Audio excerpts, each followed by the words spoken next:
The International Center for Reincarnation Research is a pioneering initiative by the Ikshwakus to disseminate knowledge about life, death and beyond to the common populace based on reason, rationality and empirical research, with a committed intent to lead everybody towards the path of righteousness, truth and harmony.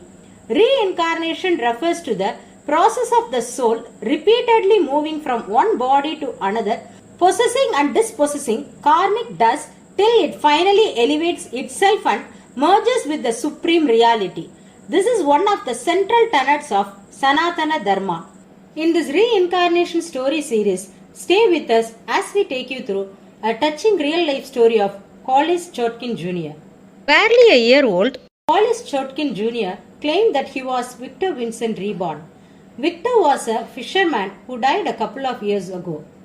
The boy's mother, Miss Chotkin, was the niece of Victor Vincent. At just 13 months, the boy's pattern of behavior closely resembled those of Victor Vincent. Gradually, he started recognizing a number of people connected to Victor. Corliss Jr. expressed much of his interest in spending time with the boat in sea water, just as Victor used to do. Key personalities about whom we will be extensively referring to are Dr. Ian Stevenson, renowned reincarnation researcher. Dr. Stevenson has devoted more than 40 years of his life to the scientific documentation of past life memories of children from all over the world.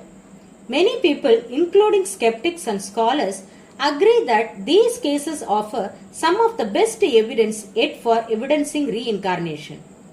Corliss Chotkin Jr., main subject of this video, born in 1947, and who was Victor Vincent in his past life. Irene Chotkin, mother of Corliss Chotkin Jr. and niece of Victor Vincent.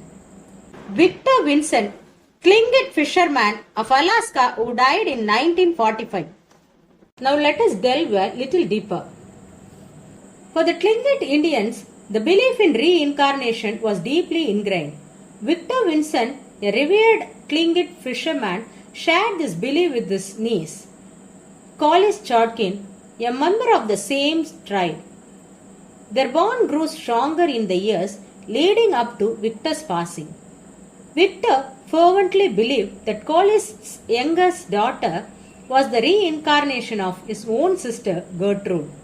About a year before his death in 1946, Victor Vincent told his niece Irene Chotkin that he would return as her next son.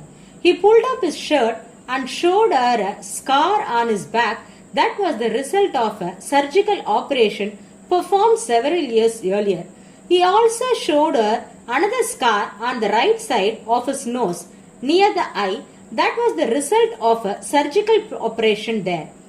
He expressed the desire that in his next life as her son, he would not stutter as he did in this life, and he would have the same marks on his body in the same places, and thereby she would be able to recognize him as Victor Vincent reborn. 18 months after Victor's demise, Irene Chotkin welcomed a son into the world, christening him Corliss Chotkin Jr. The child bore the same scars of the same shape and at the same location as Victor's. The following statements made in distinct behavior displayed by Corliss Chotkin Jr. strongly signal that Victor Vincent may have reincarnated as Corliss Chotkin Jr.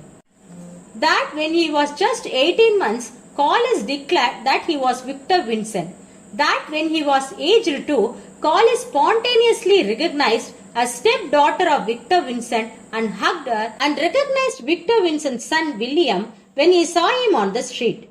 That when Corliss was 3 years old, he was able to recognize Victor Vincent's widow and recalled her by her correct name Rose.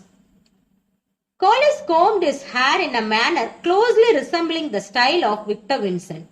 Both Corliss and Victor had certain prominent traits, such as having a pronounced stutter and being deeply religious. Corliss exhibited strong interest in boat management and skill in handling and repairing the engines of the boat without any prior training. That Corliss accurately identified a room in Mrs. Chotkin's house which Victor had stayed in when he had visited her previously. Corliss narrated to Mrs. Chotkin that he was wearing a Salvation Army uniform so as to attract the attention of the passing ship named North Star when his boat got stuck during his fishing trip. Mrs. Chotkin had heard this exact narration directly from Victor Vincent earlier. Corliss stuttered until he received speech therapy around the age of 10 and later was cured.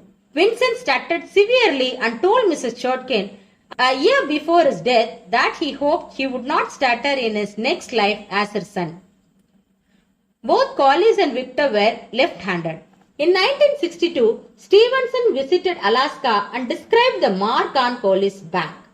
It was heavily pigmented and raised. It extended about 1 inch in length and a quarter inch in width. Along its margins, one could still easily discern several small round marks outside the main scar. 4 of these on one side lined up like the stitch wounds of surgical operations. Stevenson reported that Corliss also recognized a number of other people that Victor Vincent had known. Dr. Stevenson concluded that reincarnation could be a possible explanation.